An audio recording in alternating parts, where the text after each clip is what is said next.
We are back. Welcome back to From the Weeds to the Clouds, where we take a step back from the chaos, look at the big picture, help the cannabis industry grow with clarity and purpose. I'm Michael Krefman. I'm here with my partner in strategy, storytelling, and running through walls for the culture, Michael Peterson. And MP, how you living today? I'm happy to be here. Happy Oil Day as well. It's 7:10, so great to be able to celebrate just talking about the culture and that kind of stuff on a special day like today. Yeah, man. Happy 710. Great to be here together. Big day historically in the industry, especially over the past, 10, 15, 20 years as it's gained a little bit more focus and notoriety. We've got a special episode today. I think we've got a great guest on here, someone who I have a lot of respect and appreciation for. Um, she lives at the intersection of data, decisions, and the future of cannabis retail. So please welcome Steph Woods, head of sales at Headset. She's been at Headset since 2019, I believe, and she's one of the most tapped in people in the space when it comes to what's actually working for brands and retailers from a informational data, factual numbers standpoint. Steph, we are pumped to have you here today. Where are you calling in from? Are you in Seattle? I Is that am. Thanks so much for having me. Excited to be here. I'm sitting in Seattle where Headset is headquartered and has been for the last 10 years actually. We just had our 10th birthday. happy birthday? Happy 710. Happy birthday headset. Yeah, lots of things to celebrate. Yup. So I think I heard. I think you told me that you used to be one of those "I'm never working in sales again" type people, and now you're leading sales, leading headset, leading data, leading analytics for one of the most respected, if not the most respected, data companies in the game. Can you walk us through that? What brought you to the weed game, the cannabis industry, and what made Headset feel different or the right place for you? Yeah, that is a fun fact of mine. I actually swore off sales completely after my third role. Sort of that put it on my tombstone energy. I'm done. The Wolf of Wall Street had nothing on some of the people I worked with in the past. And it was always just, it seemed to be about the numbers, never the people or the relationships. And it was soul sucking. So I swore off of sales, and the companies were good at the core. I did work for good businesses. I think there's bad actors everywhere, as we've all learned over the years. But being that, I kind of said no more of that. And then I found cannabis through an old contact of mine that saw that I'd gotten into sales and approached me and specifically found Headset, and it felt different right from the get-go. It's very clear that people here are building something real in this industry. There's an authenticity in the space that you don't find in other industries, and it was really refreshing to find. And then on top of that, throw the cannabis industry in there. The role changes every few weeks to every few months. You don't really get to slow down. It's a constant learning process where you're learning, growing, evolving, and getting better. And so that keeps it exciting. I've been able to progress in my role at Headset from sales rep to head of sales, and I lead go-to-market strategy for the revenue org now. So that means driving scalable growth across all types of operators, enterprise partners, emerging brands, and everyone in between. So it's been a fun journey so far, and I'm excited for everything to come. Yeah, that's dope. I feel like a lot of people come into cannabis trying to get out of those types of soul sucking, soul crushing, dream killing jobs. You found one that you know pulled you back in. So respect to that.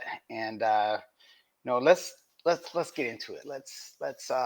Let's break it down for those those that we got out there that's listening who think they know what headset is, but maybe haven't actually used the tools. Maybe they've heard of the platform.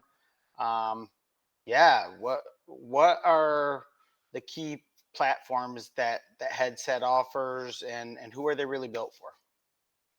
Sure. So Headset has a large number of resources available to the industry. At its core, we help cannabis businesses make smarter decisions using data. So think of us like the Bloomberg terminal, but for weed.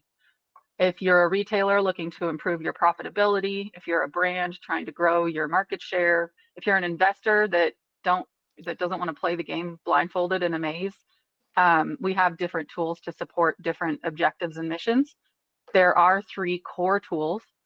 The first one that we're probably the most well known for is Headset Insights. That's the strategic layer, market data. Think competitive benchmarking, pricing trends, category performance across state markets.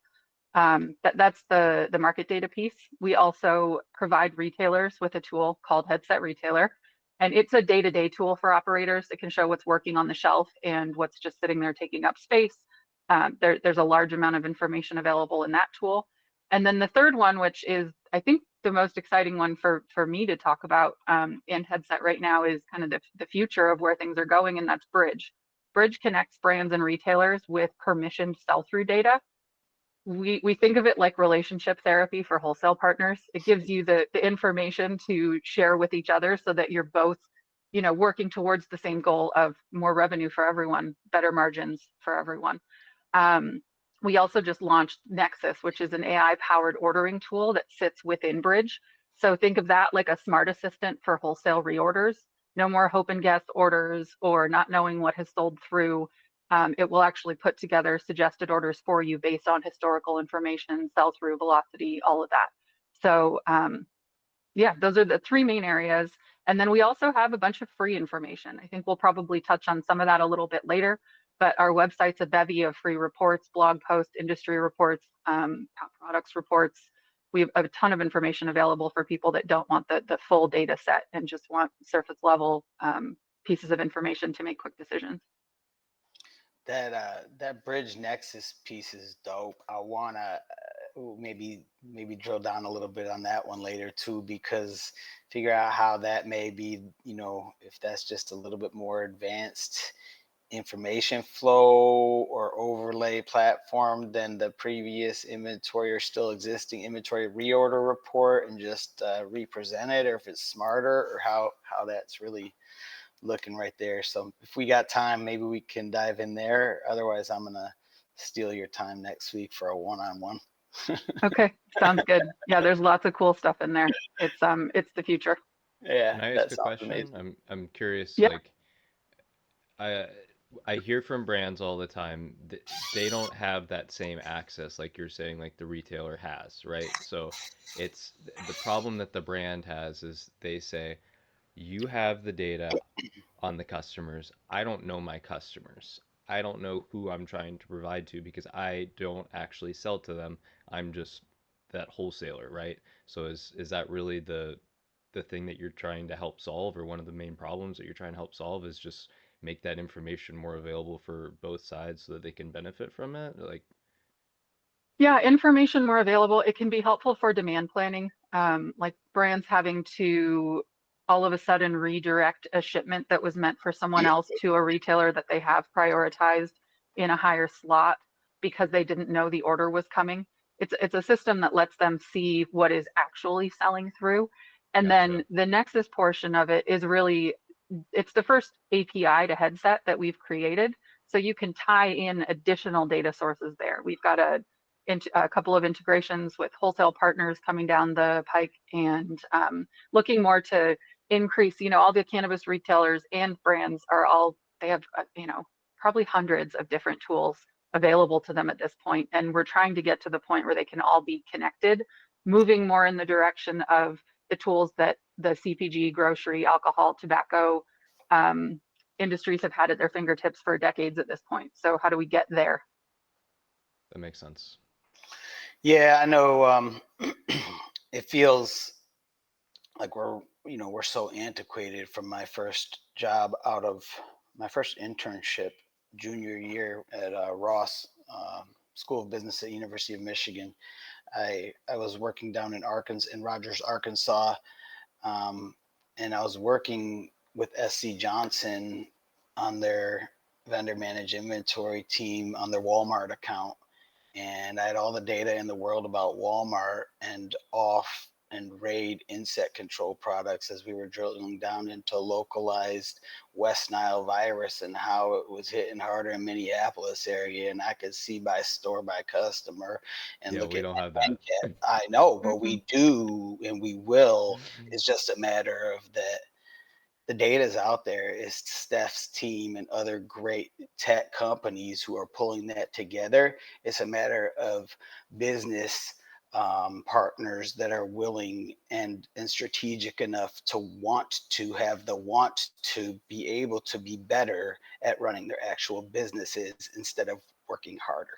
So we do have it. It's a matter of the desire and the passion to want to use that information instead of the desire to want to manage a big order for a deal You're because right. you think you're getting a deal. So, so it's a shift in mindset from um, flipping weight to strategic partnerships for a long-term business model. So it is a shift that we're seeing, and the data powers that long-term successful business model, and we're seeing it happen in real time right now. And so that's what's so exciting.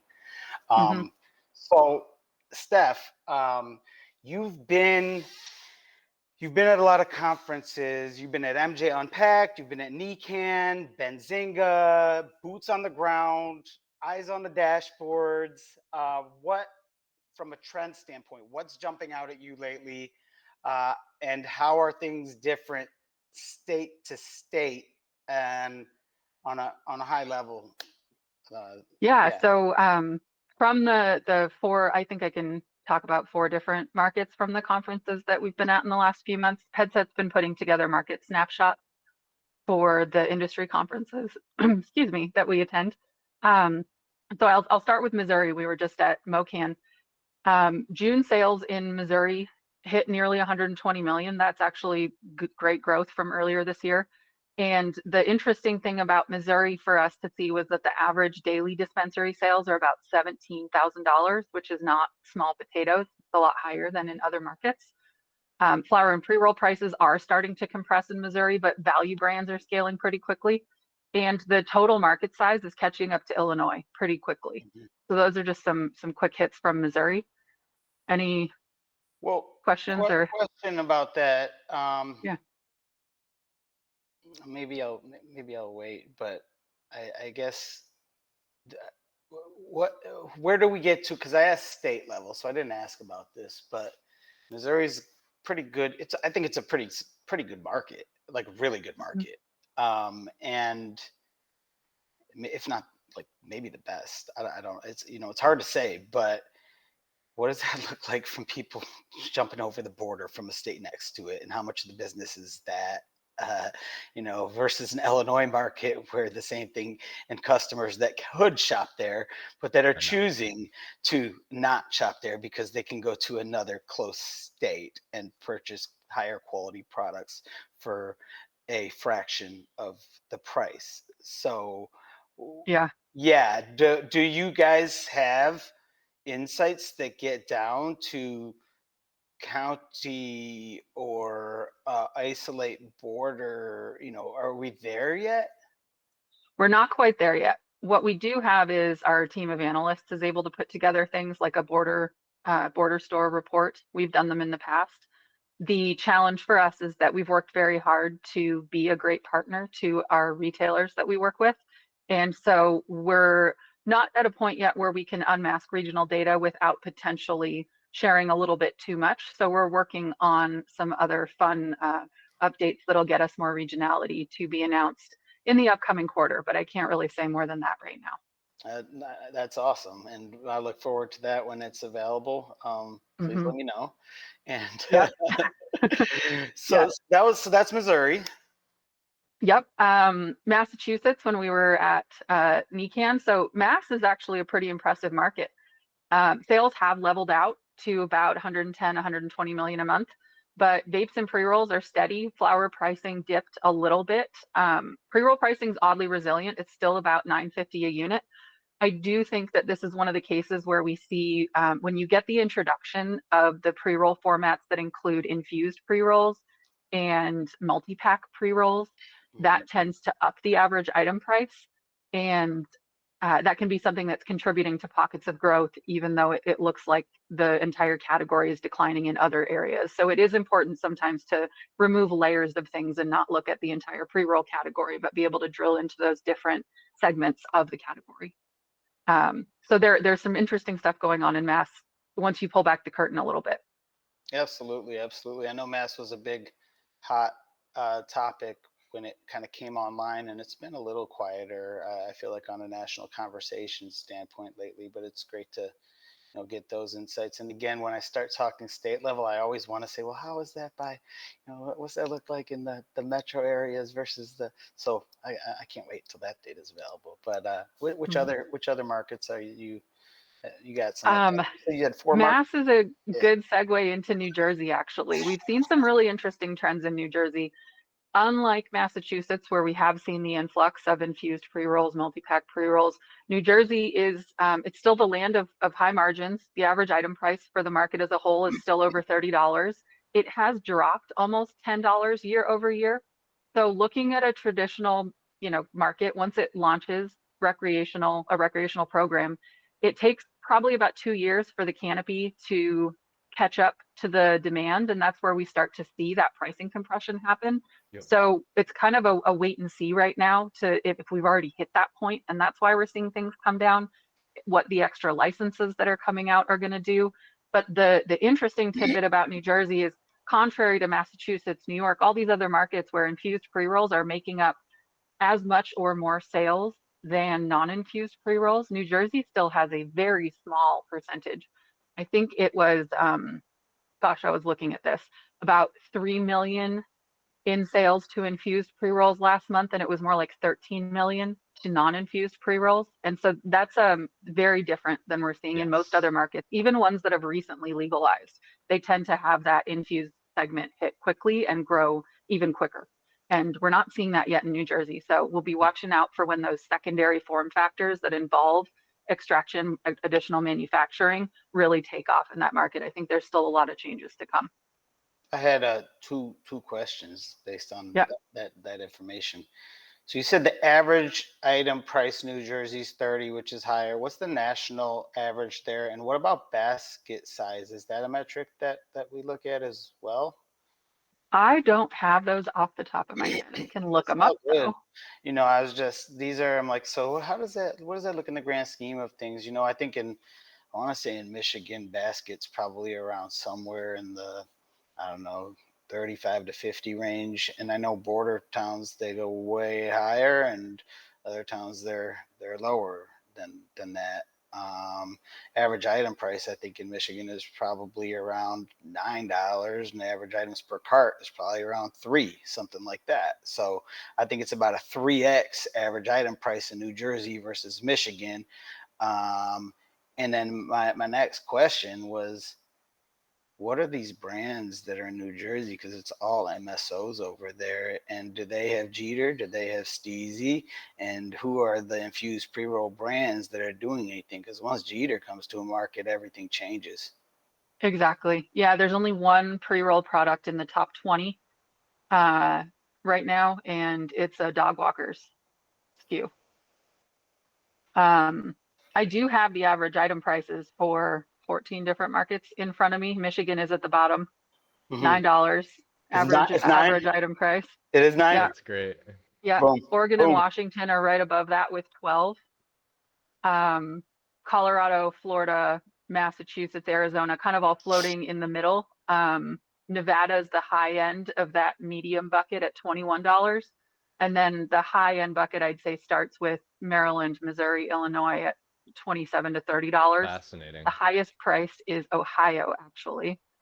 Um, and New Jersey is coming down with New York. They're both between 30 and 33. Maryland, Missouri, New York, and New Jersey. Where's Yeah, that? Ohio's 35. New York 33, New Jersey 30.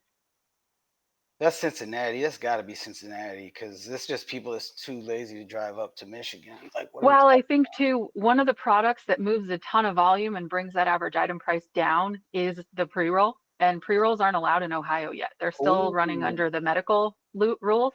So they Totally also right. aren't, if you think about that, $5 to $10 price point that makes up a huge unit volume for most markets what, not being there, 15%, it kind of makes 15 to sense. 20% in pre rolls normally? 15, 25%, 15% of the market's pre rolls, something like that normally. Yeah, yeah, of sales, absolutely. It can be up to 30, Yeah, 25, 30% of 25%. unit volume, but sales is usually quite a bit lower Yeah, because of that revenue. average price point of the category. Yeah. Yeah.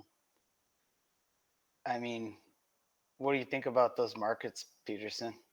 Anything, any thoughts around these versus, what you know, and Well, it's just fascinating to me to hear what you're talking about with the pre-roll situation of just so many people will come in and they just want that one pre-roll, right? That just doesn't happen as much in some other markets. That's so foreign to me hearing you talk about this, and it makes sense why the data is the way that it is because of the way that those restrictions are set up. So, um, I feel bad for them. I, Yeah. I They didn't. keep pushing back the launch of the recreational rules. So everybody under the rec licenses is still operating under the stricter medical ones. And we're still waiting. Yeah, Hopefully, there's. hopefully good news soon though. so wait, Ohio's rec, Hmm. Yep. but yeah, I know, but they can't do pre rolls. What else do they not sell? I think pre-rolls is the big one. So they can dab today, though, right? You're not saying they can get some solventless today, right? Yeah.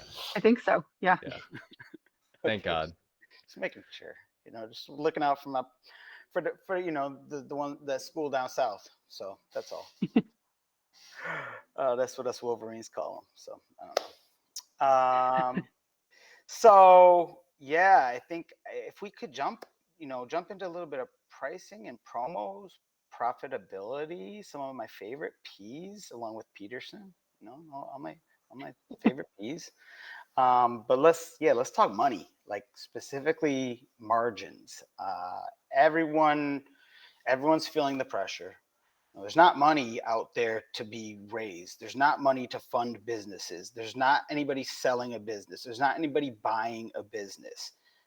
These operators, these owners, all of us, we are running businesses to run businesses. We're not running businesses that are going to be sold. There's a lot of movement. Cookies, Gage, Terracent just closed 20 stores and 5 grows. Yep. Announced their 250 employees are going to be let go in Michigan by the end of this year. That's some big news, and they're not the first ones to have that happen. PharmaCann, same thing across the country. I think. I mean, these are big. LiveWell had that happen here in Michigan, a year ago. A lot of companies are in receivership, and you can get these distressed assets on the low for pennies on the dollar. $25 million grows that cost $25 million to build out are being sold for $2 million. Retail assets that were purchased for licenses that were purchased for $2 and $3 and $4 and $5 million can't be given away nowadays because the price of the rent is more expensive than their opex versus their price of the rent, and the opex is more than the revenue that they're even bringing in, let alone the margin dollars that they're generating. So what we're doing here is running real businesses at this point. So when we get into margins, uh, everybody's feeling the pressure, but some of us are still eating. So what's the difference? What are you seeing in the data? What makes a promo work? And what's just giving away dollars? What makes something effective? Definitely. Pricing compression is very real. It doesn't have to be a death sentence. Promos can help, but don't. I see a lot of people running them kind of like garage sales, blanket discounts, BOGOs with no data. You're basically lighting your margin on fire when you do that. So it's important to think about incorporating some of the things that actually work. And I always suggest people start by just measuring one thing if you're not sure where to start. Generally, a lot more questions will come out of that one thing that you're measuring or your North Star. So three things that actually do work is a pretty, it seems like a simple one, product mix optimization. If you are stocking what people already want and what makes you money, you won't have to discount as much, especially if they're high velocity, high margin SKUs. So just starting there. I also think assortment can be a big play. You don't necessarily need six of the same mid-value eights on your shelf. So trimming the fat can be helpful. So definitely just product mix, even just starting right there. The second I would say is targeted, measurable promotions. So don't throw deals at the wall and hope something sticks. If that is how you're starting, find a way to measure it so you know whether to repeat it or not. Use data to actually track what is lifting sales. There's a pretty simple dashboard that's in our retail tool, the free version called the impact analysis. And it takes 5 weeks of historical data, uses like day comparisons, and you can just put in the brands that you changed pricing of even and ask it to run an analysis, and it'll predict what your sales would have been without the changes you made and show you if they increased or not. So even just a simple look at that can be really helpful. I also think a lot of retailers don't think about having a customer-led strategy. So promoting what your customers are already buying, not just what you overordered. You know, if the promotion is serving you more than your customers, it might not be the best way to go. And that's all going to help avoid the race to the bottom, really, at the bottom line. You don't want to win by being cheaper. You want to win by being smarter. Yeah, Yes. you can say that one like Yes. we can put that one on repeat and just keeps scratch that record just all night long. Yeah, yeah. It really is about measuring it or setting those up so that you can repeat or learn from things you don't want to do again. Fail fast. Um, what are your thoughts on the promo game and assortments out from in the weeds over there, Michael? On your Well, in I your would just really would echo with what you're saying as far as I see some brands, they'll have six different flavors in regular and also sour. And it's like the customers, they don't really care. It's to your point of look at what the customers are actually buying, look at the pain points, look at what they're actually caring about and carry that. And don't give in to other stuff. Look at what the data says. And to that same point, sometimes it's all about understanding the margins, right? And sometimes that gets lost. Sometimes it's all about the next thing in cannabis and moving on. And sometimes that messes up the data and it makes it harder to have that clear picture. And I really like what you said as far as that North Star and um, trying to keep yourself oriented and just stay focused on what matters. 100. All right, let's do it, Peterson. You ready? You ready, Steph? Let's talk products. Let's talk products. Peterson's favorite thing. Yes. Let's get into product trends and category performance. So we know infused pre rolls have been hot. What else? What else been moving units and making money? More importantly, so Yeah, which categories are winning in both velocity and margin? so what this question made me think of was a few years ago, somebody came to me and said, Steph, what's good that is happening in California right now? And I was tasked with finding pockets of growth in a market that was starting to see a decline that has continued. Um, the infused pre-rolls have been a big one. Disposable formats of vapor pens, driven mostly by convenience and also innovation, though we're seeing some brands come out with some pretty great products in that area, but that's been a pocket of growth in a lot of areas. And edibles, winning formats are health forward, fast acting, and consistent. Think like sleep gummies. A fun fact about Massachusetts is for a long time, the number one selling gummy in Massachusetts was not the max dose allowed in that market, which is normally the number one selling product is almost always what the max allowable dose is, being 100 milligrams. I know now that we're starting to see the 500 and 1,000 milligram formats in certain markets. It's not necessarily the case anymore, but Mass was the first market where, because the product was consistent, directed at sleep. It was the Betty Zeddy's sleep gummy, and it held the number one spot for a really long time. It might even still be in that spot. And so, yeah, anything like that, microdose mints, anything grandma wouldn't be afraid of. A lot of those products are, they can seem like sleepers, but they're doing really well because of the consistency. And oftentimes it's also the, I guess, the number of SKUs in anyone's product portfolio.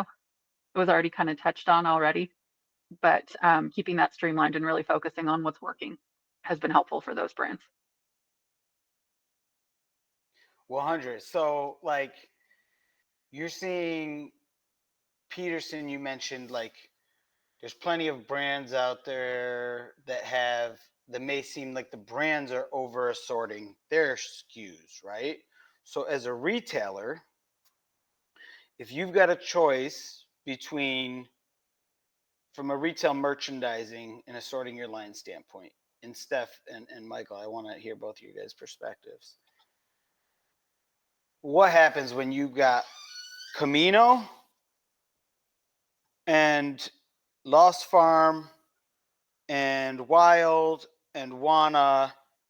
Um, let's take Camino and Wana, okay, because they're probably about same-ish price. Lost Farm is more, and Wild might be a little bit more, and they kind of each have their own dedicated customers. Okay, so let's take Camino and Wana, which they also each have their dedicated customers. So those are bad examples. Let's throw those four out.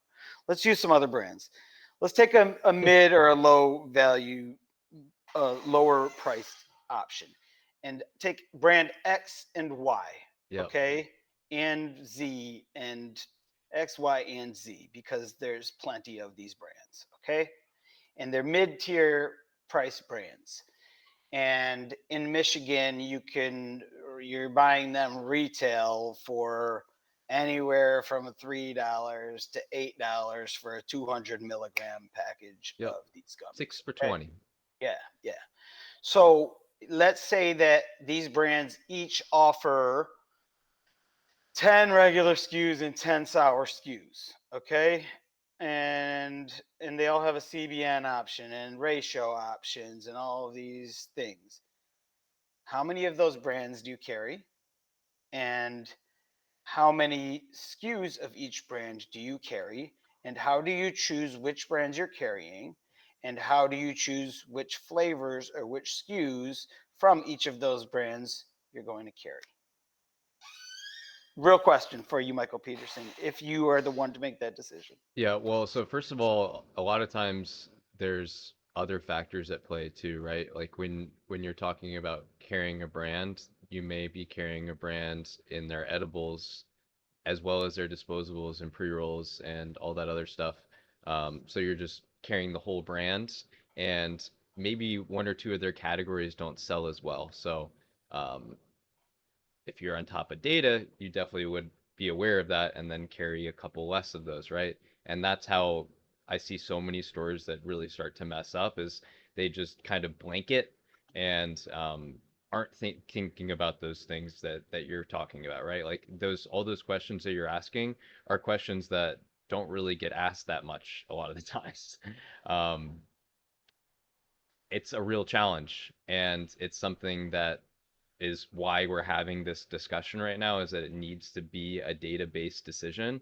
And just so often it's not. So often it's based on flash or what's next or all these different factors. But the reality is that each week I can see that there are three racks that are empty of the same brands each time, right? And we're restocking those brands. And there's others that start to collect dust and then they go to 40% off and that kind of stuff, right? So it's exactly like the problems that we're talking about.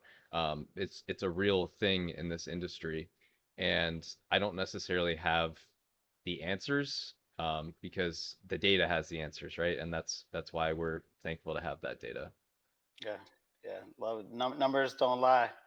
Check the I store. think you have to look too at what is the it factor for your operation. What are you trying to do? We worked with a retailer once that had a very clear North Star, and that was that they wanted to over index to female shoppers. So the single data point they started with during every team meeting was, what does the market look like? What do our shoppers look like? And then from there, they made different decisions and as a trickle down effect. So within that, looking at the edibles companies in Michigan, you mentioned a few earlier, Wild, Wana, they all have kind of similar price points, similar margins. Yes. So how do you pick between those? I think it's easier to make that decision when you see like the Good Tide coming in. It has even a higher, they're commanding an almost $17 average item price in Michigan for their edibles.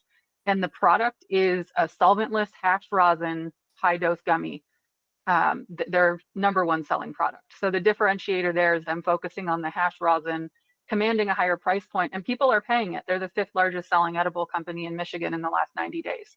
So I think, what can those brands do for your store? What do you see in the data? It can be, you can make the point to carry multiple of them, but you probably don't need a Wild and a Wana gummy in the same flavor, for Yeah. example. Oh, so the flavor aspect is really interesting, and that's where you start to get into some big time metadata, which is really exciting. That's some next level derivative shit. But like here is Camino, then lost their lost farm is against the Wild and the Good Tide, because those are their rosins that they go against each other. You got the lost farm and the Good Tide, and then the Wild and the Camino. And then you got Yep. Wana over here with their optimals and their quicks or whatever. But Wana's kind of uh, It's all kind not of the not same. not what it was when that was what was going good in California before they started asking you those questions, and then now when they ask you those questions, you say, "Well, the weed is really good." Um, that's what's going good in California. They still got good weed. Yeah, I like what you were saying as far as understanding the ethos of the store because where I work, it really is a store that wants to have something for absolutely everyone and maybe two or three things so that you can come back and that first time maybe you didn't get it and then you can come back and get something else that second time. So I feel like I particularly see what you're talking about as far as that struggle of um, carrying all these different brands and stuff like that because that's the goal of the company, right? So it becomes extra. I just keep saying like this is why we're having these discussions because it really does make a difference. Yeah, I think that both ways you look at it, whether your goal is to carry everything for everybody or solely drilling down and focusing on a specific target customer, those are both, in my mind, potentially self-limiting behaviors. Because you're carrying everything for everybody, now you're limiting yourself on your ability to focus on your assortment and your inventory and your available cash essentially too, because it's all tied up unless this is the best place you'd like to put it instead of somewhere else. Yep, but Walmart does it right. How does Walmart do it right? They do Vendor it through managed data. inventory, bro. Yep. Yep. Yep. Yep. So All comes yeah. down to velocity. Yeah, yeah. Um, but Walmart does it.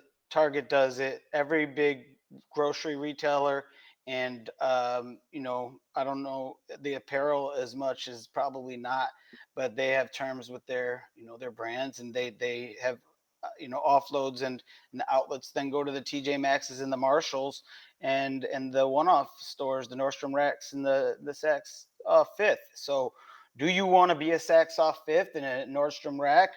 Do you want to be a TJ Maxx or a Marshalls? Because that's what you turn into if you're not using data. You are going to collect the dust and sell it for cheap, and you will still make your margins. That's just who you are because you are getting it on the low. And you don't have the relationship with the brand support, and you don't have a great shopping experience, but your customers are getting a value because that's what they see the value in. So, who do you want to be as a retailer is really the question these owners and operators need to, I believe, ask themselves.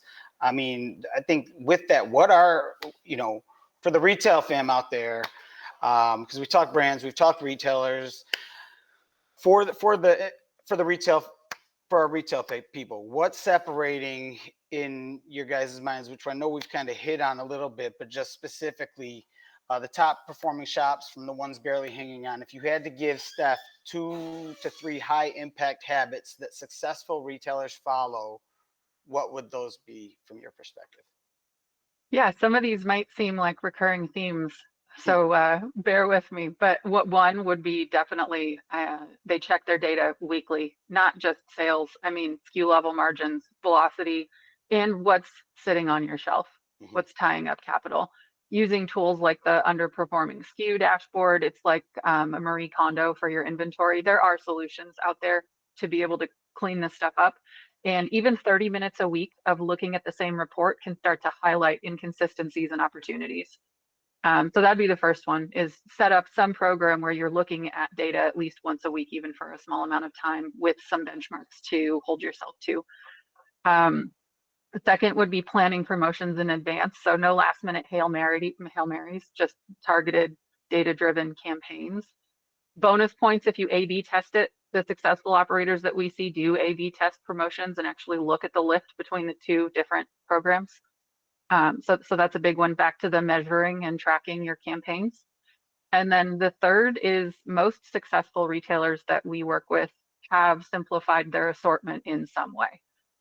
We definitely already touched on this. 12 versions of the same 10 milligram gummy is not choice, that's chaos. And you should let your top sellers breathe and cut the noise. So within all of that, the biggest mistake I see is teams that treat data like homework. They know it's there, but they avoid it like it's a chore they have to go do, instead of looking at it as something that can really empower them to make decisions with confidence. Well, don't you know it's more fun to just go negotiate somebody and tell them that their price is too high, and you could take all of their inventory if they give it to you for $1 lower? That's way more fun than looking at data, You right? know more about that than I do. Yeah. All right, fine. Let's get into a quick lightning round because we got to wrap. I think our time's Yeah, about to expire. you're keeping track of time. Good. We're almost there. All Okay. right, lightning round. Let's go, Steph. All Just go right. with your gut. No data. Okay. Okay. Best kept secret in the headset platform. Hands down, bridge data integrations. I So, think that the majority of retailers that are using headset even don't know that that's a feature that exists. They can connect their POS to their partner brands. No more spreadsheet ping pong, no more guessing. Share the information and work with your partners to properly stock your shelves. It does not take your job. It makes you better at it, frees up the paperwork aspect so you can focus on the procurement, on the assortment, on making plans and doing those tests. It really does just alleviate that load. A lot of retailers think it's going to take their job, and really it's just supposed to help at the base level of it. follow up. That's the Yeah, best kept secret for retailers or best kept secret for vendors? I think for both sides, but a lot of vendors, it's not so much of a secret anymore. There's some people that have really caught on to what this can do for them in their wholesale arms, and we've seen a lot of growth in that tool specifically over the last 18 to 24 months. So, next, most overrated metric in cannabis. Oh, it's an easy one. Revenue in a vacuum, right? Like 100K in sales sounds awesome, but what if your margins are trash? So like Yep. that 100K compared to somebody else's 70K, the 70K could be a much better metric. So until you pair revenue with other things like the market, your sales were up X% week over week. What did the market do? Did you out or underperform that? If you pair it with margin, with velocity, with you need those other data points for the full story. Just revenue itself doesn't mean anything really. I mean, it Take means a little. it means a little bit of something. You gotta have something to get something out of it. But yes, I'm with you 100%. I like to look at the inventory turns as well. Margin dollars over average inventory is how I run it. But yes, I'm with you 100%. Favorite product you've tried personally? Um, this is a tough Active one because active product, active live products. active live product. I really like wild sleep gummies, any flavor. Huge fan. Um, yeah, I already spoke earlier of edibles that are I consistent I don't and got to tell you because your headset, because you run headset, but the boysenberry CVN is like the number one selling SKU in every market that I think it's the boysenberry. elderberry, El, elderberry sleep. no, it's the boy. There Okay, we it's the go. She elderberry. knows. Whatever. There you go. The wild sleep gummy is like the number one SKU in every damn For a market. reason. It's a Yeah, great product. yeah, Yeah. and it's a great team and a great brand, and they Yeah. do great business. So like, yeah, and Uh, great packaging. And Yep. so Oh yeah. I remember our head of analytics did a report on them probably 5 or 6 years ago, just how much she loved their packaging. This is before they had a lot of expansion happen and it wasn't well known, those little origami boxes. But yeah, really well thought out brand, great product, big fan. this now here on 710 Day, we're supposed to be talking about 710 Labs or Eastside Alchemy or some. Plenty others. We got some rosin brands we should be giving shout outs to instead of chewing on some gummies today. But yes, Steph, this was a masterclass. Thank you. Before we let you go, where can folks find you and where else should they go to tap into Headset's tools? It's headset.io. Yes, headset.io, that's where a lot of the reports that we mentioned, like the top products report, live, which would be your monthly cheat sheet for what's hot and what's not. You can also find myself and the whole headset team on LinkedIn. Everybody's very responsive. Or if you want to reach me directly, Steph at headset.io, STEPH at headset.io is how to get a hold of me. As far as events go, I think we're on the ground for the summer, but starting in the fall, we've got a big lineup including Hall of Flowers, Revelry, Unpacked, the Exchange in Oregon. So we've got a lot happening come the fall. So if you want to catch us in person, be on the lookout for us to be on another conference run starting early September. I think I'll probably try to see you at Ravelry if I can make it there. Unpacked. Where's Unpacked? St. Louis. That Missouri market. I'm gonna have to check that one out. See I what's. had no idea I would love Missouri this much. I'd never been there until last year, and now I've been 3 times, and it's just fantastic to That's see. awesome. Um, yeah, great market. Yeah, yeah. P.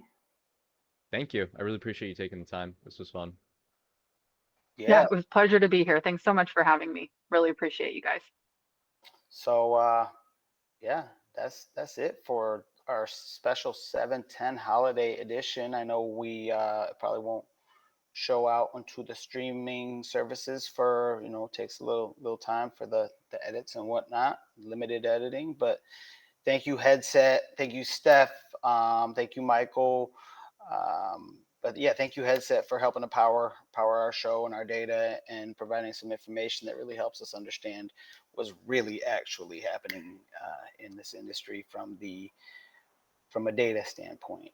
Um, I think we oftentimes have great perspectives from our, when we can look with our own personal biases, but it's really important to get those out of the way Yep. and understand when you look at it from a zoomed out picture from the clouds. But with that said, let's Yeah. sign off. Yeah. From the weeds.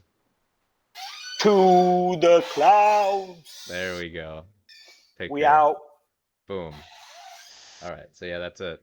End the recording, and that's it. So sweet.